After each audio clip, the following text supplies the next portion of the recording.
Do you think it's wild that like that one tattoo that you got on your chest became like almost like a calling card, like a thing you did in prison? Hey, that is the most recognizable tattoo in the world. So recognizable. And so funny. That was more recognizable than me. I mean, it was literally people went to Cannes and were talking about doing this movie with me.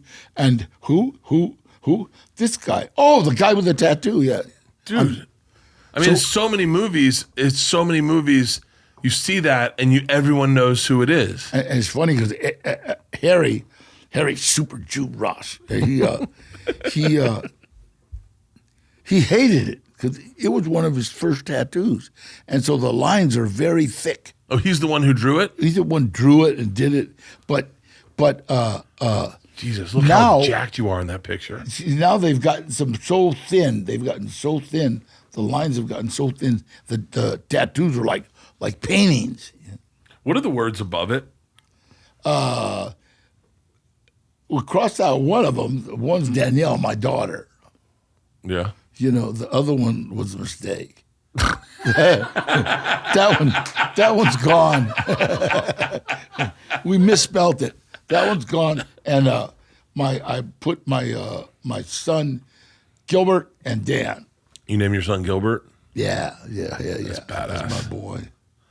That's badass. Is Gilbert's son still in prison? No, he's out. In fact, we got him out. The governor. I talked to the governor, and he's it's enough time. So we got him out, and then I talked to Newsom and got Mario's son out. You know. Wow.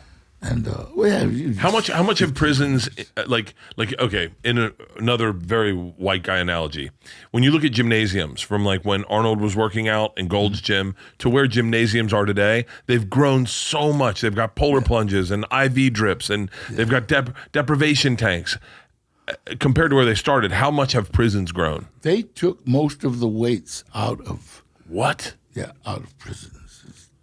Well, the problem was that the police, the guys would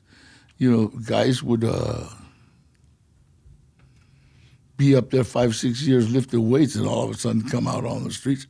They're monsters.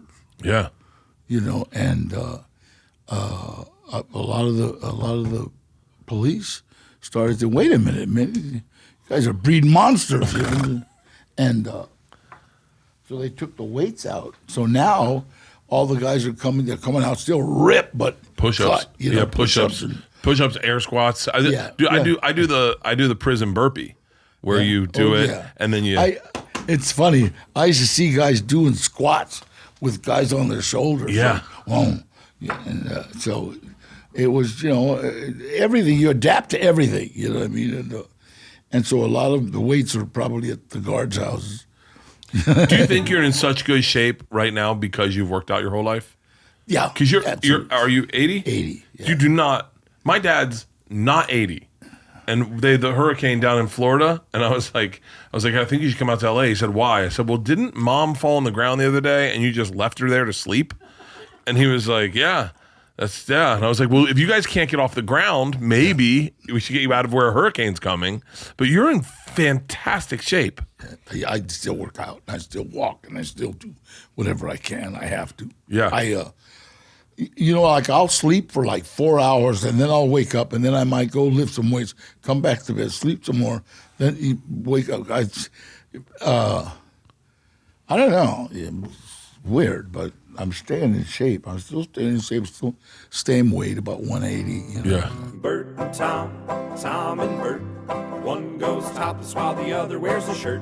Tom tells stories and Bert's the machine. There's not a chance in hell that they'll keep it clean. Here's what we call two bears, one cave.